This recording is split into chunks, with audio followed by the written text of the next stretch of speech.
So hello friend, આપણે આવી ગયા છીએ એક નવા જ વિડીયો સાથે। તો આજે આપણે બનાવીશું બરેજ સેવ અને રવાની વાનગી, પણ આપણે આને બનાવીશું એક નવી જ રીતે। તો અહીંયા આપણે લઈ લીધી છે 150 ગ્રામ બરેજ સેવ, ત્યારબાદ 150 ગ્રામ રવો લઈ લીધો છે આપણે અહીંયા, ત્યારબાદ 15 થી 20 આપણે એલચી લઈ લીધી છે અહીંયા, જે આપણે જોતા પૂરતી વાપરવાની છે। ત્યારબાદ 150 ગ્રામ ખાંડ લઈ લીધી છે અહીંયા આપણે, ત્યારબાદ આપણે 150 ગ્રામ દેશી ઘી લીધું છે, ત્યારબાદ 100 ગ્રામ જેટલું ઝીણું ખમણ લઈ લીધું છે, ત્યારબાદ 15 થી 20 જેટલા આપણે બદામના ટુકડા આ રીતે કરી લીધા છે। તો આ રીતે એનું કંઈક ઇન્ગ્રીડિયન્ટ આવશે। તો ચાલો હવે આપણે આગળ વધીએ। તે કડાઈ લઈ લીધી છે, એની અંદર આપણે ઘી એડ કરી દેશું,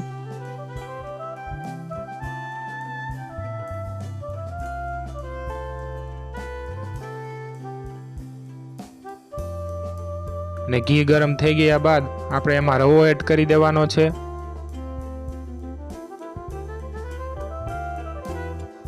અને ફ્લેમ થોડીક લો કરી દેવાની છે, અને આ રીતે ધીમે ધીમે હલાવતા આને શેકી લેવાનો છે।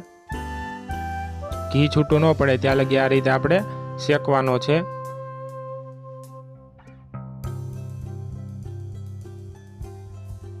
તો ઘી હવે કમ્પ્લીટ રીતે છૂટું પડી ગયું છે। તો હવે આપણે આમાં એડ કરી દેશું સેવ,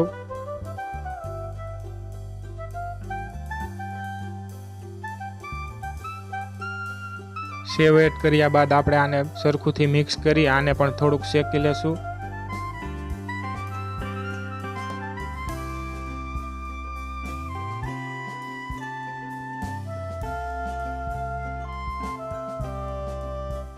તો હવે કમ્પ્લીટ શેકાઈ ગયું છે।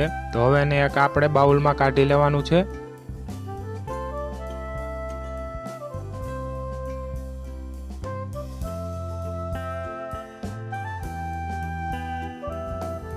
ત્યારબાદ એક કડાઈમાં આપણે અડધો ગ્લાસ જેટલું પાણી એડ કર્યું છે।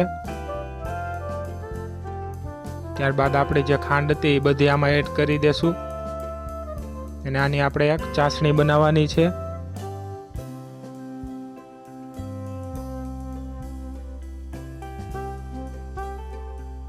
ગેસની ફ્લેમ મીડિયમ થી લો રાખવાની રહેશે, અને આ રીતે હલાવતા આપણે એને ચાસણી બનાવી લેવાની છે। ચાસણી આપણે એક તારી બનાવવાની રહેશે। ચાસણીમાં આ રીતે હલાવવાનું કન્ટિન્યુ ચાલુ જ રાખવાનું છે, અને વચમાં આપણે ક્યારેક જોતા જશું કે એક તારી ચાસણી બની કે નહીં।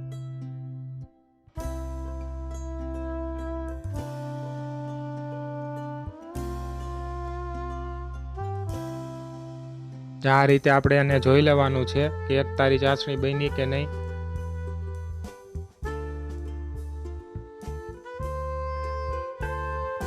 આ રીતે આમ કરવાથી એક તાર આમ ખેંચાય એટલે સમજી જવાનું કે ચાસણી બની ગઈ છે। તો હજી નથી બની। જો આ રીતે એક તાર થાય તો હવે આપણી ચાસણી કમ્પ્લીટ છે।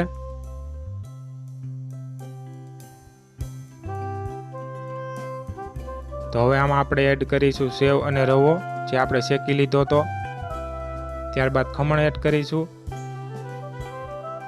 અને ત્યારબાદ આપણે એમાં એડ કરીશું એલચીનો પાવડર,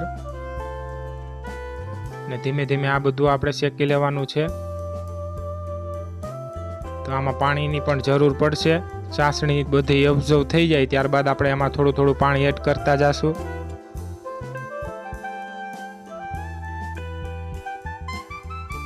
તો આ રીતે એમાં મેં વચમાં થોડુંક પાણી એડ કરી દીધું હતું। પાણી એડ કર્યા બાદ આપણે આને હલાવતું રહેવાનું છે। તો આ હવે થઈ ગયું છે। તો હવે આપણે એને એક ડીશમાં કાઢી લેશું। તો એક ડીશમાં આપણે ઘી લગાવી લીધું છે, અને બધી જ મીઠાઈ આમાં આપણે એડ કરી દેવાની છે।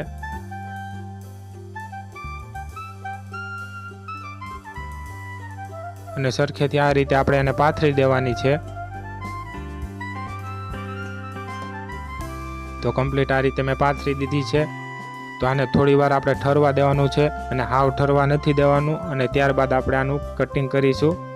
તો એની પહેલાં આપણે એમાં બદામના જે પીસ કર્યા હતા એ આપણે આમાં માથે એડ કરી દેશું, અને કમ્પ્લીટ દાબી દેશું, અને આ રીતે કમ્પ્લીટ કરી લઈએ। તો કમ્પ્લીટ હવે આપણી મીઠાઈ થોડીક ઠરી ગઈ છે, તો હવે આપણે એમાં આ રીતે કટ લગાવવાના છે.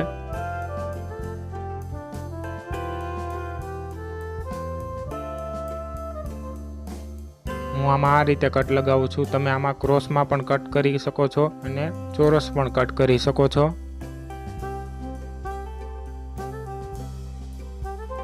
તો આ રીતે બધી જગ્યાએ આપણે કટ લગાવી લેવાના છે.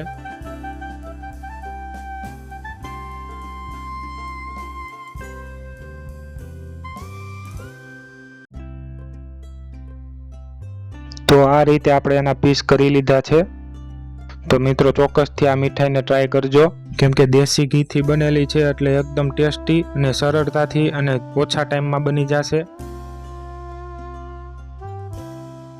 તો આ વિડીયોમાં તમે નવા હોય તો આ ચેનલને લાઇક, શેર અને સબસ્ક્રાઇબ કરી દેજો. અને આ ચેનલ નવી છે તો આને સપોર્ટ કરજો. તો ચાલો મળીએ કોઈ આવા બીજા વિડીયો સાથે. ત્યાં સુધી જય માતાજી.